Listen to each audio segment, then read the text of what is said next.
Hello everyone, welcome back on your YouTube channel Asian group of agriculture. इस lecture में हम agronomy के कुछ इंपॉर्टेंट क्वेश्चन डिस्कस करेंगे और इंपॉर्टेंट क्वेश्चन आपके सीयूईटी के एग्जाम पॉइंट ऑफ व्यू से और जेईटी के एग्जाम पॉइंट ऑफ व्यू से तो बहुत ज्यादा इंपॉर्टेंट है।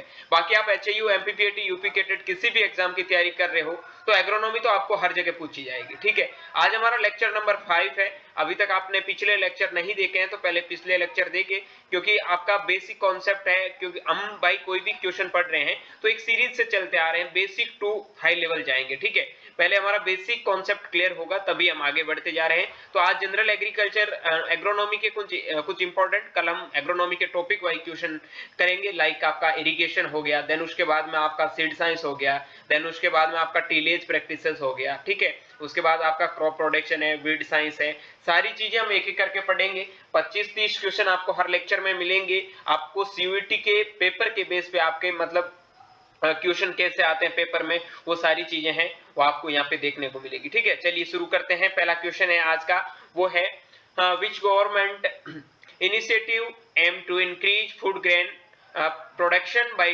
10 million ton annually. 10 million ton प्रति वर्ष खाद्यान्न उत्पादन बढ़ाने का मुख्य उद्देश्य किस सरकारी पहल का था? पहला ऑप्शन है प्रधानमंत्री फसल बीमा योजना, दूसरा ऑप्शन है प्रधानमंत्री कृषि सिंचाई योजना, थर्ड ऑप्शन है नेशनल फूड सिक्योरिटी मिशन, चौथा ऑप्शन है आपका वो है आपका सॉइल हेल्थ कार्ड स्कीम। इसका जो करेक्ट, एक सेकंड पहले ले लेता हूं मैं। ओके, इसका जो करेक्ट आंसर जाएगा वो जाएगा आपका C option. Okay, C option correct है कि 10 मिलियन टन प्रति वर्ष खाद्यान्न उत्पादन बढ़ाने की। भाई मान लो इस बार हमारा 100 मिलियन टन खाद्य उत्पादन हो रहा है। ठीक है, तो अगले साल हमें 110 मिलियन करना है, उससे अगले साल हमें 120 मिलियन करना है। प्रति वर्ष क्या करना है? 10 मिलियन टन हमें खाद्य उत्पादन बढ़ाना है। तो एक पहल चलाई थी जिसका नाम था NFSM स्कीम निकाली थी, जिसमें आपका अनाज उत्पादन बढ़ाने की फूड ग्रेन प्रोडक्शन है वो प्रति वर्ष 10 मिलियन टन बढ़ाने की मांग रखी थी। ठीक है, तो इसका करेक्ट आंसर है नेशनल फूड सिक्योरिटी मिशन। ये बहुत इंपॉर्टेंट क्वेश्चन है फॉर आपके सीयूईटी 2024 के एग्जाम पॉइंट ऑफ व्यू से। बाकी आपके स्टेट में भी ये क्वेश्चन पूछे जाने के चांसेस है। अगला क्वेश्चन है which farming system involve minimal soil distribution, crop residues retention and crop rotation. देखो, किसानी प्रणाली को अधिक से अधिक मिट्टी उच्चारण फसल में, यहाँ पर क्या लिखा हुआ है, एक सेकंड कुछ यार दिख ही नहीं रहा है। चलो, और फसलों को क्रमशः उत्पादन में क्या शामिल है? फर्स्ट ऑप्शन है कार्बनिक कृषि, सेकंड ऑप्शन है संरक्षण कृषि, तीसरा ऑप्शन है एकीकृत कीट प्रबंधन, ठीक है, चौथा ऑप्शन है आपका फसल चयन। पहला option organic farming, conservation agriculture. देखो यहाँ आपको थोड़ा पता चल रहा होगा, तो यहाँ देखो क्या लिखा हुआ है, सॉइल डिस्ट्रीब्यूशन, क्रॉप रेसिड्यूज आते ही पता चल जाता है भाई, जो भी एक क्रॉप के रेसिड्यूज होते हैं उसी के ऊपर हम दूसरी क्रॉप करते हैं, या फिर जो भी रेसिड्यूज बचे होते हैं उसमें जीरो फार्मिंग वगैरह करते हैं। तो उसमें क्या करते हैं, टीलेज प्रैक्टिसेस वगैरह बचाते हैं, तो संरक्षण कृषि होता है ना, तो कंजर्वेशन एग्रीकल्चर है इसका करेक्ट आंसर। ठीक है, अगला क्वेश्चन है हरित क्रांति किस तरह से भारत के खाद्य उत्पादन पर प्रभाव डालती है? पहला ऑप्शन है कीटनाशकों के अधिक उपयोग के कारण खाद्यान्न उत्पादन में घटाव हो गया। सेकंड ऑप्शन है गेहूं और चावल के उत्पादन में गिरावट आई है। ये खाद्यान्न उत्पादन को बहुत बढ़ा दिया है और भारत को आत्मनिर्भर बना दिया है। ये गेहूं और चावल के बजाय दाल के उत्पादन में प्रधानतः ध्यान केंद्रित करती थी। How did the green revolution impact India's food production? First option, it decreased food grain production due to overuse of pesticide. Second option, it lead to decline in the production of wheat and rice. Third option, it significantly increased food grain production and made India self-sufficient. Fourth option, it primarily focused on pulses production rather than wheat and rice. इसका जो correct answer जाएगा आपका जाएगा third, it significantly increase food grain production, made India self sufficient। ठीक है, भारत को आत्मनिर्भर भारत बनाने का जो पूरा जिम्मा था वो किसका था? आपके हरित क्रांति का। ठीक है, हरित क्रांति कब आई थी? 1966-67 में। ठीक है, अब हरित क्रांति से रिलेटेड कुछ क्वेश्चन आपको करवा देता हूं मैं। एक सेकंड,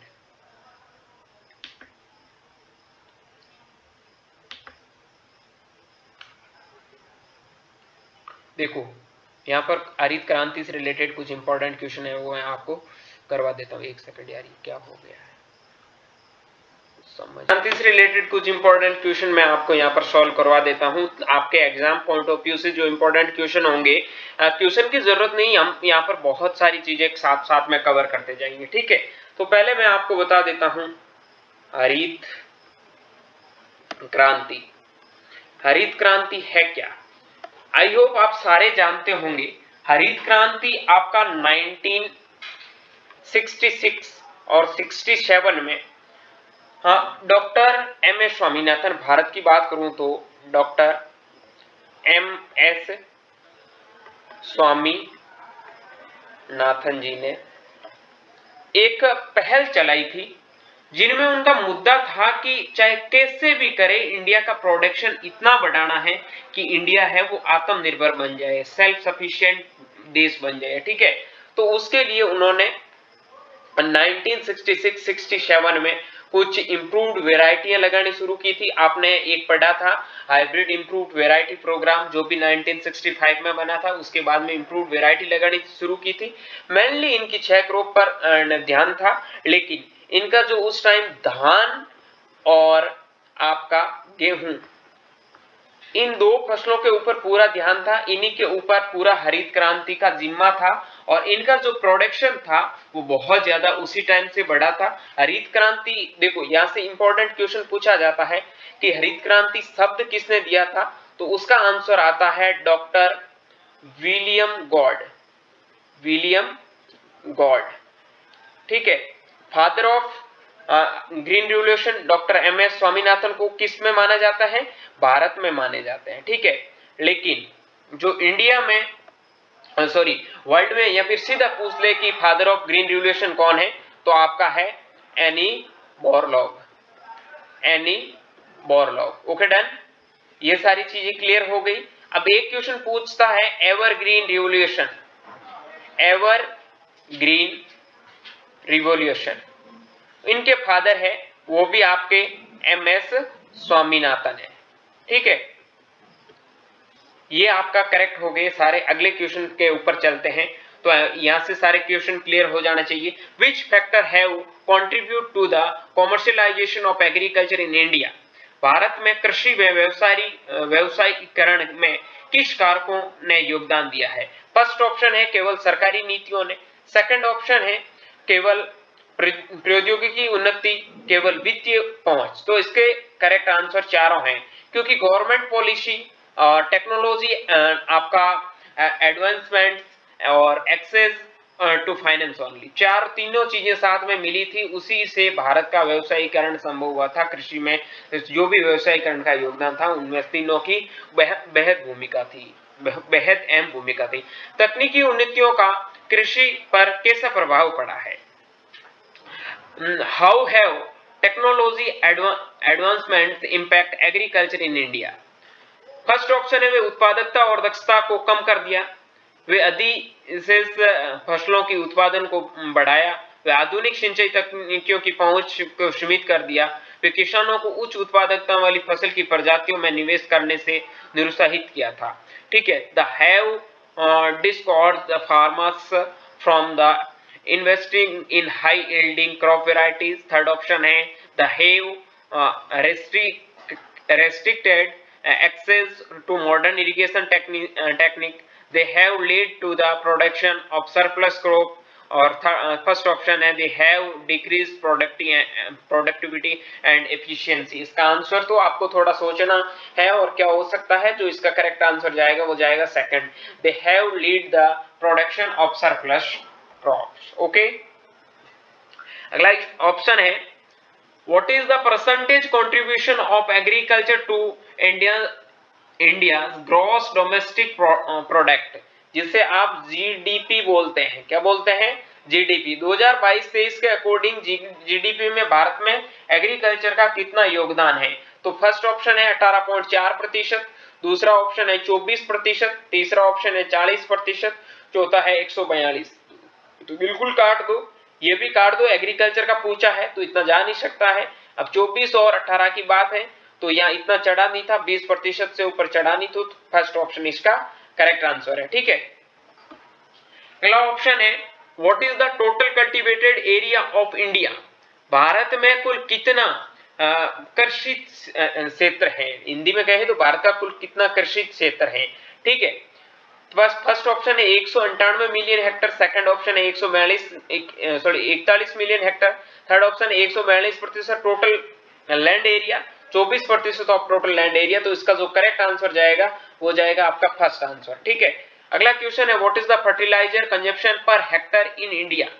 टोटल एक हेक्टर में कितने फर्टिलाइजर का कंजप्शन होता है इंडिया में, तो 144 किलोग्राम प्रति हेक्टर कंजप्शन ऑफ फर्टिलाइजर्स का इंडिया में पर हेक्टर होता है। ठीक है, अगला क्वेश्चन है when was the commission of agriculture cost and price, CACP. बहुत इंपॉर्टेंट चीज है सीएसीपी, जिसका फुल फॉर्म है commission for agriculture cost and price. ठीक है, भारत सरकार द्वारा कृषि लागत का मूल्य आयोग सीएसीपी की स्थापना कब हुई। पहले तो मैं बता देता हूं सीएसीपी का मेन काम होता है, आपने किसी फसल का एमएसपी नाम सुना होगा, एमएसपी मिनिमम सपोर्ट प्राइस। ठीक है, जो देने का काम करती है, कोई फसल होती है जिसकी निर्धारित रेट होती है कि इस रेट पे आपकी बिकेगी, इस रेट से ऊपर क्रॉप बहुत कम चांसेस होते हैं, लेकिन मेनली आपका जो एवरेज रेंज निकाला जाता है क्रॉप का एमएसपी मिनिमम सपोर्ट प्राइस। ठीक है, मतलब इससे कम नहीं बिकेगी, मैंने उल्टा बोल दिया होगा। तो ये चीज जो डेवलप करती है या बनाती है एमएसपी, एक ध्यान रखना साल में आपकी 2 बार बनती है, यहाँ से क्वेश्चन पूछा जाता है, लिख लेना एमएसपी मिनिमम सपोर्ट प्राइस जो साल में 2 बार रिलीज की जाती है। एमएसपी को रिलीज करने का जो काम करती है वो करती है सीएसीपी। सीएसीपी की फुल फॉर्म होती है commission for agricultural cost and price. ठीक है, ये कब स्टेब्लिश हुआ था, इसका करेक्ट आंसर जाएगा 1965 में। सीएसीपी 1965 में इस्टेब्लिश्ड हुआ था। ठीक है, अगला question, according to Mahatma Gandhi where does the soul in India आज रेजिस्टेंस, क्या लिखा रेजिस्टेंस, यहाँ पढ़ ही नहीं पाता हूं मैं इसके नीचे, तो it is the cities. Mahatma Gandhi के अनुसार भारत की आत्मा कहां बसती है। महात्मा गांधी, एक कथन आपने कल मैंने क्वेश्चन सॉल्व करवाया था जिसमें लिखा था कि सब कुछ इंतजार कर सकता है सिवाय कृषि के। ये तो कथन था वो आपका पंडित जवाहरलाल नेहरू जी ने दिया था। ठीक है, लेकिन ये बोलता है कि महात्मा गांधी के अनुसार भारत की आत्मा कहां बसती है। महात्मा गांधी जी ने बोला था कि भारत की आत्मा है ना, या फिर भारत में जो किसानों की आत्मा है कहां बसती है, सीधी बात है यार, गांवों में बसती है। तो करेक्ट आंसर जाएगा इन इट्स विलेज। अगला क्वेश्चन है what is the primary focus area the central arid zone research institute Kazri Jodhpur, CAZRI central arid zone research institute का मेन फोकस क्या है, मुख्य ध्यान किस क्षेत्र में है। धान की खेती, भाई एरिड का नाम आता, धान तो एरिड में होता नहीं है। Soil conservation in arid region, arid यहाँ से पता ही चल गया था, आंसर तो आपको पता ही चल गया, सेकंड ही होगा। डेयरी फार्मिंग ना, हॉर्टिकल्चर ना, तो इसका करेक्ट आंसर क्या जाएगा, जाएगा सेकंड। ठीक है, तो सेकंड अर्ध क्षेत्रों में मिट्टी संरक्षण है।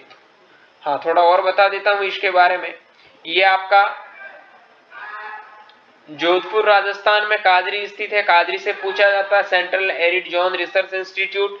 ठीक है, काजरी की स्थापना 1959 में की गई थी। इसका मेन उद्देश्य होता है जो भी आपका एरिड रीजन होता है उनमें कौन सी क्रॉप्स उगाई जाती है उनके ऊपर प्रॉपर्ली रिसर्च किया जाता है।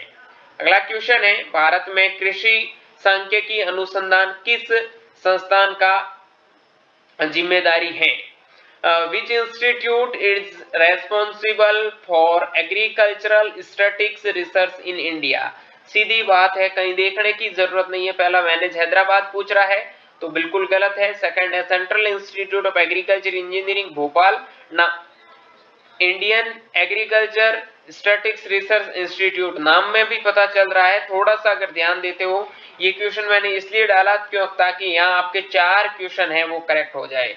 ठीक है, सिर्फ हमारा ऑप्शन देखने का या क्वेश्चन करने का मुद्दा नहीं था, आप थोड़ा इन क्वेश्चनों के ऊपर भी ध्यान दो। जितने भी जो आपके इंस्टीट्यूट है, चाहे नेशनल इंस्टीट्यूट हो, चाहे सेंट्रल इंस्टीट्यूट हो, चाहे इंटरनेशनल इंस्टीट्यूट हो, चाहे स्टेट इंस्टीट्यूट हो, कोई भी इंस्टीट्यूट हो, वो आपको पता होना चाहिए। अगर इंस्टीट्यूट के बारे में आपको कुछ भी आइडिया नहीं है तो इंस्टीट्यूट से रिलेटेड मैंने एक क्लास डाल रखा है, उसका लिंक है मैं वीडियो के डिस्क्रिप्शन बॉक्स में दे दूंगा, तो आप जाकर एक बार सारे इंस्टीट्यूट को अच्छे से रीड आउट कर लेना, सारे इंस्टीट्यूट को याद कर लेना। ठीक है, तो यहाँ आपको राष्ट्रीय कृषि अनुसंधान प्रबंधन अकादमी जो आपका हैदराबाद में है, केंद्रीय कृषि अभियांत्रिकी संस्थान जो आपका भोपाल में है, भारतीय कृषि सांख्यिकी अनुसंधान संस्थान जो न्यू दिल्ली में है, केंद्रीय पोस्ट हार्वेस्टिंग अभियांत्रिकी एवं प्रौद्योगिकी संस्थान लुधियाना पंजाब में है।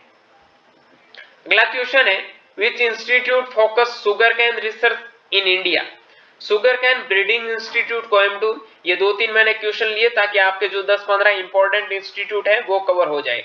तो आपको पता होना चाहिए SBI sugar cane breeding institute जो 1912 में स्टेब्लिश हुआ था, कहाँ किया था? कोयम्बटूर तमिलनाडु में। ठीक है, जो मेनली तमिलनाडु एग्रीकल्चर यूनिवर्सिटी के अंडर में काम करता है। अगला ऑप्शन है Indian institute of sugarcane research जो आपका लखनऊ में स्थित है, central institute of cotton research जो आपका नागपुर में है, central research institute jute and allied fibre जो आपका बैरकपुर में स्थित है। इसका करेक्ट आंसर जाएगा वो जाएगा Indian institute of sugarcane research Lucknow में।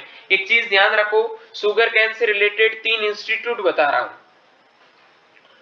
शुगर कैन जिसका साइंटिफिक नाम होता है सेकेरम ओपिशिनेरम, इसके 3 इंस्टीट्यूट है। पहला है आपका SBI sugar cane breeding institute, दूसरा है आपका आईआईएसबीआर जो है आपका Indian institute of sugarcane research, third है आपका NSR national sugar cane research institute जो आपका कहां पर स्थित है? कानपुर में। ठीक है, ये आपका लखनऊ में और ये आपका कोयम्बटूर में। कोयम्बटूर, ठीक है, कोयम्बटूर आपका तमिलनाडु में, ये दोनों उत्तर प्रदेश में सिचुएटेड है। Okay done. अगला क्वेश्चन है हमारा, which institute specialise in jute and allied fibres research? किस संस्थान का विशेषताएं जूट और संबंधित रेशों के अनुसंधान में है? भारतीय मक्का अनुसंधान संस्थान लुधियाना, केंद्रीय जूट एवं जूट में संबंधित रेशा अनुसंधान संस्थान बैरकपुर। तो इसका जो करेक्ट आंसर जाएगा वो जाएगा सेकंड। ठीक है, कपास प्रौद्योगिकी संस्थान है जो आपका मुंबई में, मोटुंगा मुंबई जिस जगह का नाम है। और अगला है भारतीय मृदा जल संरक्षण जो आपका देहरादून उत्तराखंड में सिचुएटेड है। अगला, हाँ, बहुत इंपॉर्टेंट क्वेश्चन है, उसके बारे में डिस्कस करते हैं। आपको हर लेक्चर के पीछे मैं एक पैसेज वाला क्वेश्चन करवा रहा हूँ। उसका करवाने का रीजन ये है कि आपको चाहे कोई भी एग्जाम हो आपका, चाहे सीयूईटी हो, आजकल सीयूईटी में ट्रेंड चल रहा है, बाकी एग्जामों में अभी तक नहीं पूछा जा रहा है, लेकिन हो सकता है कि आपको उन एग्जामों में भी ये क्वेश्चन पूछ ले, तो थोड़ा उनके लिए आपको प्रिपेयर रहना है। ठीक है, एक सेकेंड। हाँ, तो पहला है आपका, पहले थोड़ा पैसेज को पढ़ लेते हैं, उनके बाद में क्वेश्चन को देखते हैं। ठीक है, since independence India has made significant programme in food grain, एक सेकंड में इसको छोटा कर लेता हूँ, food grain production from a situation of food shortage and dependence on the important India is now self-sufficient in food grain, producing enough to meet the needs of its population. The Green Revolution, which began in the 1916, plays a significant role in the increasing food grain production, especially wheat and rice. In recent years, there has been a focus sustainable crop production with the emphasis on reducing the use of chemical fertilizer and pesticides and promoting organic farming practices. This approach aims to improve soil health, reduce the environmental impact of agriculture and promote the production of healthier food. The commercialization of agriculture is also gaining the importance in India. There is the growing demand for high value crops such as fruits and vegetables and for the processed food products. The growth of the food processing industries offered the opportunities for farmers to add value to their products and increase their income. अब ये passage था, इनसे related question देखो पहले, what is the status, हाँ पहले हिंदी वाले देख लो। देखो, आजादी के बाद से भारत में खाद्यान्न उत्पादन में उल्लेखनीय प्रगति की है। भोजन की कमी और आयात पर निर्भरता की स्थिति से भारत अब खाद्यान्न के मामले में आत्मनिर्भर है। ठीक है, ग्रीन रिवोल्यूशन से रिलेटेड मैंने पहले क्वेश्चन करवाया था, उनमें सारे डिस्कस ये कर लिए थे। ये 1960 के दशक में आया था, लेकिन सन मैंने बता दिया था 1966-66 में आया था। ग्रीन रिवोल्यूशन वर्ड है वो आपका उसमें विलियम गॉर्ड ने दिया था। फादर ऑफ ग्रीन रिवोल्यूशन है वो नॉर्मन ई बोरलॉग है, और father of green revolution in India है वो आपका एमएस स्वामीनाथन है, और एक दूसरा था एवरग्रीन के फादर किसे कहते हैं, वो भी आपके एमएस स्वामीनाथन है। चलिए इस मैसेज के क्वेश्चन देखते हैं। 1960 के दशक में हरित क्रांति के खाद्यान्न उत्पादन में विशेषकर मैंने अभी बताया था गेहूं और चावल को बढ़ाने में महत्वपूर्ण भूमिका निभाई थी। ओके, हाल ही के वर्षों में रासायनिक उर्वरकों और कीटनाशकों के उपयोग को कम करने और जैविक खेती की प्रथाओं को बढ़ावा देने की जोर देने के साथ में टिकाऊ फसल उत्पादन पर ध्यान केंद्रित किया गया है। इस दृष्टिकोण का उद्देश्य मिट्टी के स्वास्थ्य को सुधार करना, कृषि के पर्यावरणीय प्रभाव को कम करना और स्वस्थ भोजन के उत्पादन को बढ़ावा देना। भारत में कृषि का व्यवसायीकरण अभी महत्व प्राप्त रहा है। फलों और सब्जियों जैसी उच्च मूल्य वाली फसलों के प्रसंस्करण खाद्य उत्पादन की मांग बढ़ रही है। खाद्य प्रसंस्करण उद्योग की वृद्धि किसानों के अपने उत्पादन में मूल्य जोड़ने और अपनी आय को बढ़ाने के अवसर प्रदान करती है। अब देखो क्वेश्चन देख लेते हैं, आजादी के बाद में भारत के खाद्यान्न उत्पादन की स्थिति क्या है। अगर पैसेज आपने सही ढंग से समझा है तो ये 5-10 क्वेश्चन मैं आपको बता देता हूं। डेफिनेटली आपके सीयूईटी के एग्जाम में 10 क्वेश्चन यानी कि 2 पैसेज पूछे जाते हैं, ईच पैसेज 5 क्वेश्चन आपको पूछे जाता है। पैसेज में सारे आंसर ऊपर दिए होते हैं, थोड़ा सा ढंग से पढ़ोगे तो आराम से हो जाएगा, पर थोड़ा टाइम लगता है, इसको मैं खुद समझता हूं। तो आप टाइम जितने भी जो छोटे क्वेश्चन होते हैं उनमें ज्यादा टाइम बर्बाद मत करो। ठीक है, फर्स्ट है इसका, आजादी के बाद में भारत में खाद्य उत्पादन की स्थिति क्या है। भारत अब भी खाद्य आयात पर निर्भर है। भारत खाद्यान्न के मामले में आत्मनिर्भर है। भारत निर्यात के लिए पर्याप्त भोजन पैदा करता है। भारत का खाद्यान्न उत्पादन स्तर बना हुआ है। तो इसका जो करेक्ट आंसर जाएगा वो जाएगा सेकंड, भारत खाद्यान्न के मामले में आत्मनिर्भर है। ठीक है, हाँ हम बहुत ज्यादा निर्यात भी करते हैं, लेकिन अभी तो नहीं कह सकते। इसका जो करेक्ट आंसर है वो आत्मनिर्भर भारत है। ठीक है, मैन हमारा मुद्दा हरित क्रांति से वही था, आत्मनिर्भर भारत बनाना। भारत में हरित क्रांति क्या थी? जैविक खेती को बढ़ावा देने के लिए एक आंदोलन? बिल्कुल नहीं। अगला ऑप्शन है रासायनिक उर्वरकों का उपयोग को कम करने का अभियान? बिल्कुल ना। खाद्यान्न उत्पादन में विशेष रूप से गेहूं चावल को बढ़ाने का एक कार्यक्रम? कृषि में पानी के उपयोग को कम करने का अभियान। तो इसका जो करेक्ट आंसर है वो आपका थर्ड। ठीक है, टिकाऊ फसल उत्पादन क्या है? सस्टेनेबल एग्रीकल्चर अभी पढ़ाया था। रासायनिक उर्वरकों कीटनाशकों के उपयोग को कम करने पर ध्यान देना बिल्कुल करेक्ट आंसर है। हर कीमत में खाद्यान्न उत्पादन बढ़ाने पर ध्यान, तो इसमें तो आपको फर्टिलाइजर केमिकल्स वगैरह सारे डालने पड़ेंगे, तो ये तो होगा नहीं। आनुवंशिक रूप से संशोधित फसलों का उपयोग पर ध्यान, वो जेनेटिकली मॉडिफाई क्रॉप होती है। तो यहाँ पर इसका कोई टिकाऊ सस्टेनेबल एग्रीकल्चर के साथ में रिलेशन जरूर है, लेकिन यहाँ पे नहीं कह सकते। ठीक है, किसानों के लिए अधिकतम लाभ कमाने का ध्यान है, पर सस्टेनेबल एग्रीकल्चर में हम फर्टिलाइजर वगैरह को कम करवाएंगे, ध्यान होगा। लेकिन जो इसका करेक्ट आंसर जाएगा, मैन हमारा टिकाऊ खेती में होता है कि जो भी आपके कीटनाशक होते हैं, फर्टिलाइजर होते हैं, पेस्टिसाइड्स होते हैं, उनको क्या करना? कम करना। कृषि का व्यवसायीकरण क्या है?